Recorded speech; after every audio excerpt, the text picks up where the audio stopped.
چاہے لیکن یا رسول اللہ لکھے تو کیا لکھے، یا رسول اللہ کہے تو کیا کہے۔ یا رسول اللہ قرآن نے آپ کے رخسار کے بارے میں کہا بدھا۔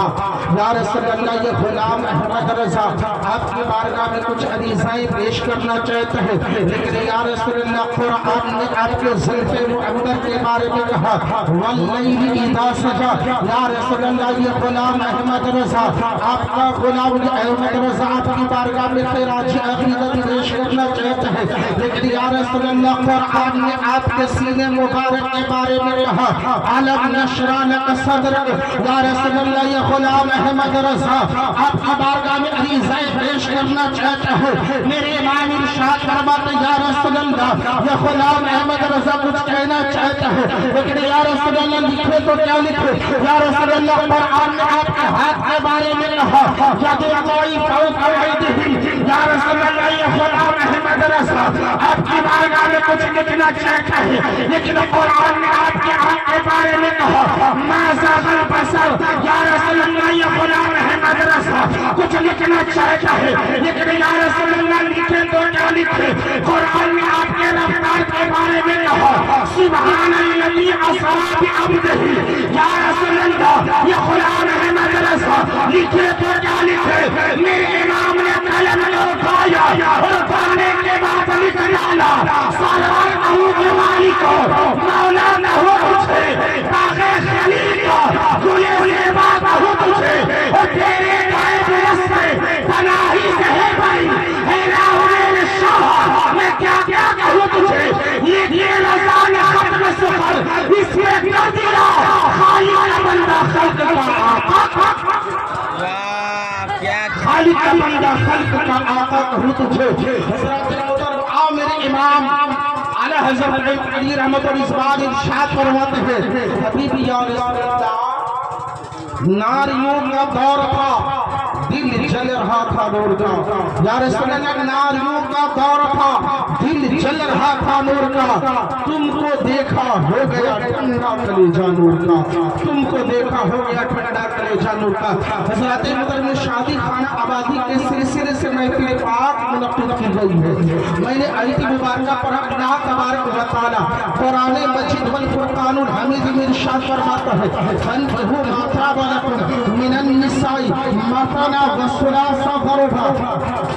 فإن خفتم ألا تعدلوا فواحدة۔ اللہ تبارک و تعالی ارشاد فرماتا ہے اے لوگوں تلاش کرو کن سے، مردوں کی جماعتوں سے۔ اللہ تبارک و تعالی ارشاد فرماتا ہے اے لوگوں تلاش کرو تم اپنے لیے جوڑا جو لڑکی تمہیں بھا جائے، جو لڑکی تمہیں پسند آ جائے اس سے تم شادی کرو۔ کتنی شادی کرو؟ 1 2 3 4۔ اللہ تبارک و تعالی نے 4 کا حکم دیا، لیکن آگے قید لگا دیا فإن خفتم ألا تعدلوا فواحدة۔ اور تم جانتے ہو اس بات سے کون سی بات، اگر میں 4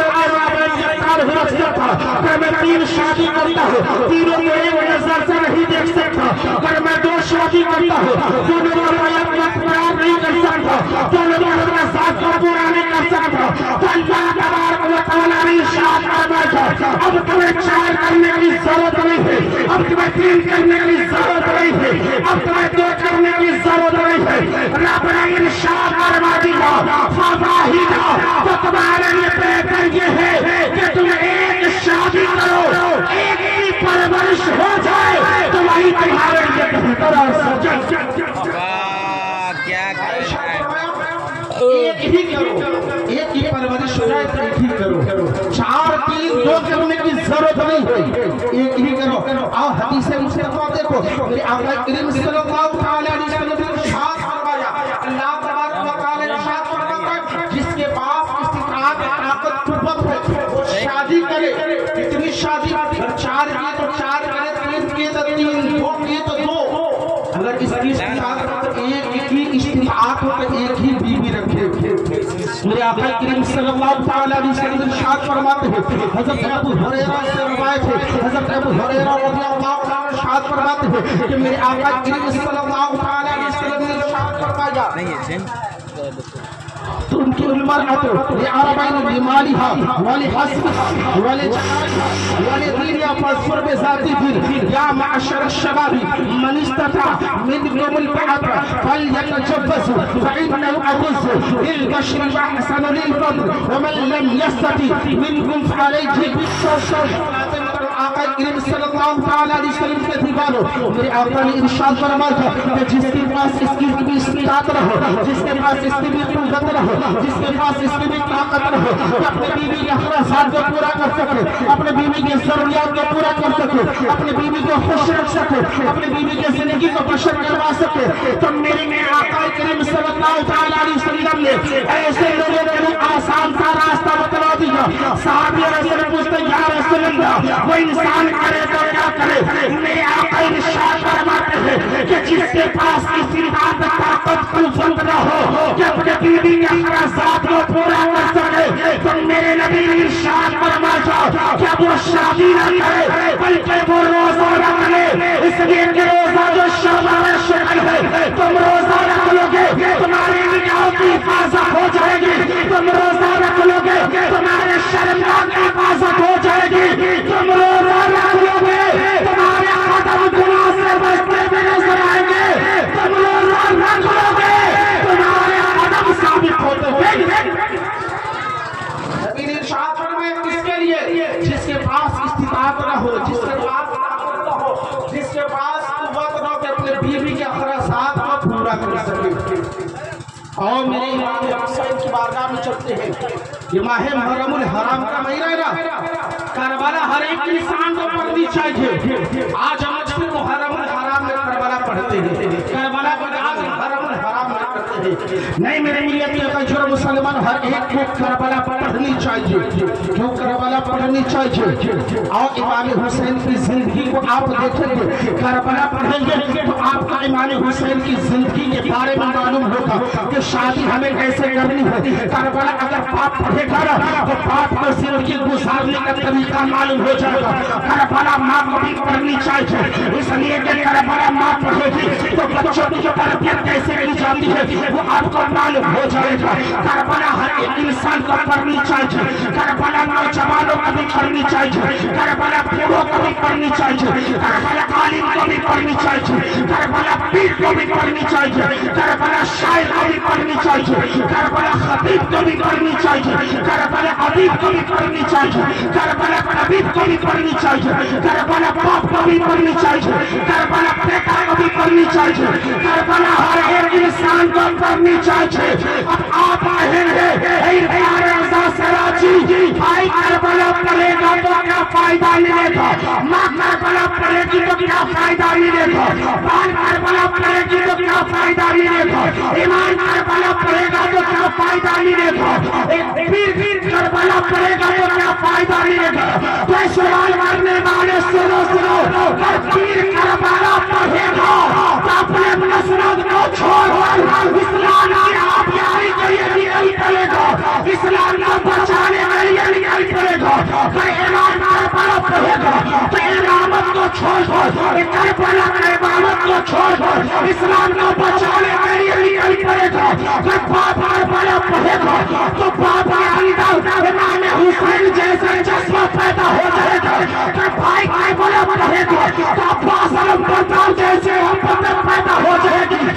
ماں کربلا پڑھے گی تو ماں کو صبر کرنے کا طریقہ ایک کو کربلا پڑھنی چاہیے. آج ہم جو محرم الحرام میں کربلا پڑھتے ہیں اور امام حسین کی زندگی کو دیکھو. کربلا میں کیا نہیں ہے جناب؟ کربلا میں زندگی گزارنے کا طریقہ ہے، کربلا میں شادی کا طریقہ ہے، کربلا میں بچپنا بھی ہے. امام حسین کے بچپنے کو دیکھو. میرے آقا کریم صلی اللہ تعالیٰ علیہ وسلم تشریف فرما ہے، میرے آقا کریم صلی اللہ تعالیٰ علیہ وسلم ہے. حضرت امام حسن حسین ابھی چھوٹے چھوٹے ہیں. حضرت امام حسن حسین پوچھ کھیل رہے ہیں، پہلوانی لڑ رہے ہیں. حضرت میرے آقا کریم صلی اللہ تعالیٰ علیہ وسلم حسن کی طرف سے آپ کہہ رہے کہ حسن اس طریقے سے پکڑو، حسن اس طریقے سے پکڑو، حسن اس طریقے سے پچھاڑو، حسن اس طریقے سے پچھاڑو۔ حضرت فاطمہ الزہرا طیبہ طاہرہ عابدہ زاہدہ گھر سے باہر نکلتی ہے، کیا دیکھتی کہ ابو جان جو ہے امام حسن کو پکڑا رہے اس طریقے سے پکڑو، اس طریقے سے پکڑو۔ حضرت فاطمہ عرض کرتی ہے ابو جان حسن بڑے ہیں، حسین بڑے چھوٹے ہیں، حسین کو آپ کو بتلانی چاہیے۔ میرے آقا نشاط فرماتے ہیں اے فاطمہ دیکھ نہ رہی ہو کہ امام حسین کو امام حسن کو میں اسے یہ بتلا رہا ہوں کہ حسن کے طرف سے میں ہوں اور حسین کو بتلانے والا فرشتوں کی جماعتیں ہیں، فرشتے اسے بتلا رہے ہیں کہ حسین اس طریقے سے پکڑ کر پچھاڑو، اس طریقے سے پکڑو، میں حسن کے طرف سے ہوں اور حسین کی طرف سے فرشتوں کی جماعت۔ اب کربلا پڑھیں گے تبھی تو معلوم ہوگا نا۔ آؤ میرے امام حسین کو دیکھو، میرے امام حسین کی زندگی کو دیکھو، آؤ میرے امام حسین نے بھی شادی کی۔ آج یہ شادی کی ترتیب ہے نا، امام حسین ہے شہربانو، حضرت شہربانو شاہ ایران کی بیٹی ہے۔ جب ایران کو فتح کرنے کے بعد صحابہ کرام آنے کے بعد غلام کو غلام میں جتنے غلام ہوتے غلام میں تقسیم کر دیا جاتا ہے۔ صحابہ نے عرض کیا اے عمر فاروق یہ شاہ ایران کی بیٹی ہے، اسے اگر کسی کے حوالے کیا جائے تو اس نے پوری زندگی ٹھاٹ باٹ کے ساتھ گزاری ہے، امیروں جیسی زندگی گزاری ہے، امیرانہ شان اس کا رہا ہے۔ اگر کسی غلام اسے بنا دیا جائے یہ غلامی والی زندگی پسند نہیں کرے گا، یہ غلامی والی زندگی اسے اچھی نہیں لگے گی۔ حضرت عمر فاروق کہتے ہیں کہ چلو اس کو کسی اور کے حوالے کر دیا جائے۔ حضرت مولا علی کی بارگاہ میں آتے ہیں اور عرض کرتے ہیں مولا علی میں یہ چاہتا ہوں کہ آپ کے بیٹے امام حسین کی شادی شاہ ایران کی بیٹی شہربانو کے ساتھ کر دیا جائے، آپ کا کیا مشورہ ہے؟ حضرت عمر فاروق نے جب مشورہ دیا حضرت مولا علی عرض کرتے ہیں جیسا آپ کا حکم ہو، جیسا آپ کا مشورہ ہو۔ آؤ امام حسین کی زندگی کو دیکھو، جب شاہ ایران کے بعد بیٹی کے پاس کہا گیا کہ اے خاتون اب میں چاہتا ہوں کہ تمہارا نکاح کر دیا جائے، تمہاری شادی کر دی جائے۔ شاہ ایران کی بیٹی کہتی ہے شہربانو نے جواب دیا اے لوگوں سنو، جب میں اپنے باپ کے گھر میں تھی میرے گھر میں نہ جانے کیسے کیسے امیروں کے رشتے آئے، میں نے سب کو ٹھکرا دیا، میں نے سب کو انکار کر دیا، اس لیے کہ جب سے میں بالغ ہوئی ہوں میں نے اپنے پوری زندگی میں ایک ہی چہرہ دیکھا ہے، اسی چہرے سے میں شادی کروں گے ورنہ نہیں کروں گے۔ حضرت شہربانو کہتے ہیں کہ میں آپ کا یہاں غلام ہوں، اب ذرا یہ بتلاؤ کہ میری شادی جو ہوگی میری مرضی سے ہوگی یا تمہاری مرضی سے ہوگی؟ صحابہ نے عرض کیا اے شہربانو سن، تو بالغ ہے، تمہاری مرضی سے ہوگی، تم چاہو تو ہوگا ورنہ نہیں کیا جائے گا۔ شہربانو پکار اٹھتی ہے سارا اسلام کی عظمت میں قربان، سارا اسلام کی وقار میں قربان، غلام ہو کے بھی ایسا معلوم ہوتا ہے کہ غلام نہیں بلکہ بادشاہ والی زندگی۔ اب شہربانو کہتے ہیں جب ایسی بات ہے تو دکھایا جائے۔ حضرت امام حسین کو بھی دکھایا گیا۔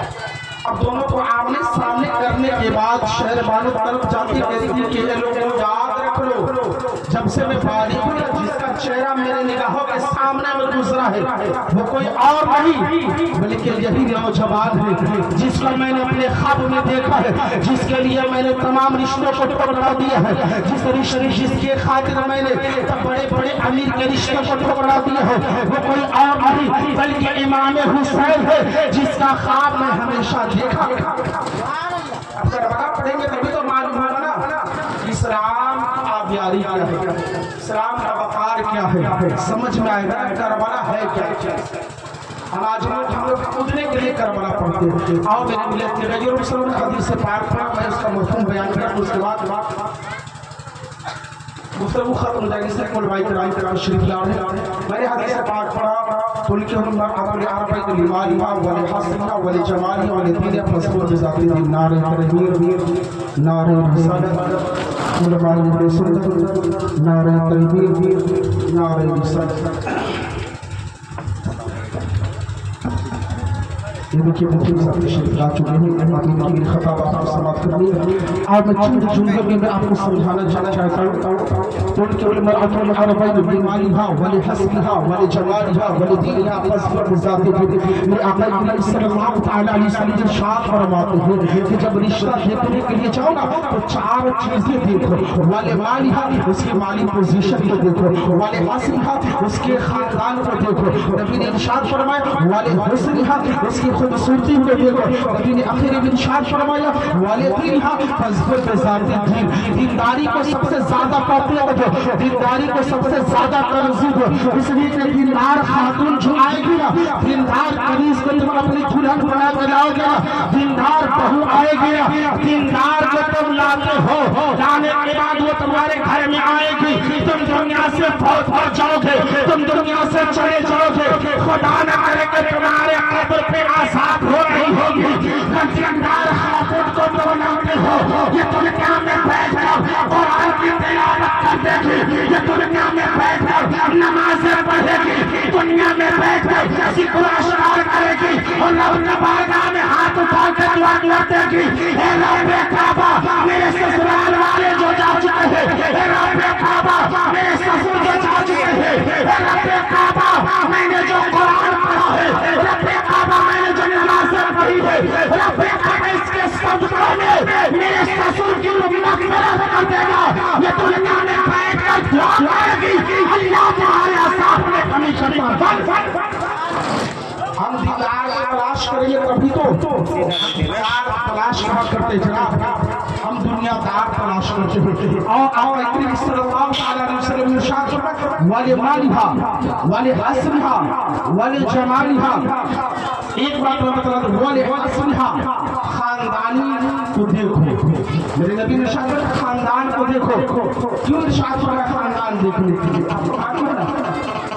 نبی نے ارشاد فرمایا اس کے خاندان کو دیکھو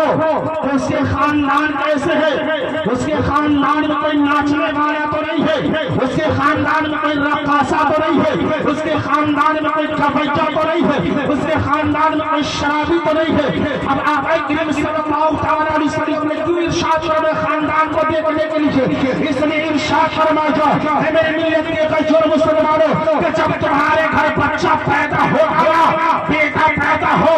بیٹی پیدا ہو تمہارا سسر چور ہوگا تو تمہارے بیٹے کے اندر بھی چوری والی عادت آ جائے گی تمہارا سسر شرابی ہوگا تو اس کے اندر بھی شراب جیسی لت لگتی ہوئی نظر آئے گی اس کا ماموں شرابی ہوگا تو بھانجا بھی شرابی بن سکتا ہے اس لیے کہ تمہارے گھر میں جو بچہ پیدا ہوگا اس میں آبا بخش ننحال بالو میرے ملت کے غیر مسلمانوں نبی نے ارشاد فرمایا ولمالها مالی پوزیشن کو دیکھو کس مال کی بنا پر یہ دنیا کی مال نہیں ایمان کی دولت سلامت ہے یا نہیں ایمان سلامت ہے یا نہیں ولحسبها نبی نے ارشاد فرمایا اس کی خوبصورتی ولحسنها اس کی خوبصورتی کے بنا پر اب خوبصورتی سے کون سی مراد یہ دنیا کی خوبصورتی جس کے بنا پر ہم آج نمائش کرتے اس چہرے کو دکھاتے لوگوں کے سامنے میں اس کی حیثیتیں کیا ہے جناب چند دنوں میں ختم ہو جائے گی چند دنوں میں برباد ہو جائے گی کوئی پورا پلسی نکل جائے تو کوئی ہمارے دیکھنے کے لیے گوارا نہیں ہوگا نبی نے ارشاد فرمایا اس کی سیرتیں دیکھو اس کی سیرت کیسی ہے سیرت کی خوبصورتی اچھی ہے یا نہیں میرے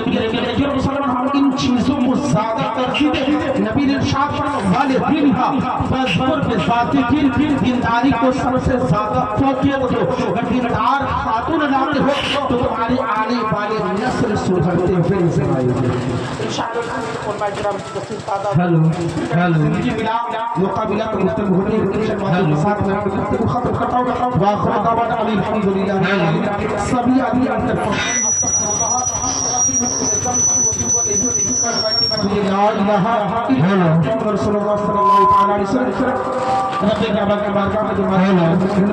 جو سلسلہ خامیہ غلطیاں ہوگی مجھے اپنے حبیب کے صدقے کے قریب استعمال عطا فرما اور رب کعبہ کامل سے زیادہ ہمیں اس پر عمل کرنے کی توفیق عطا فرما خوب کی شریف شمال چوری شامل باغ باجا کا قبول شامل اللہ السلام علیکم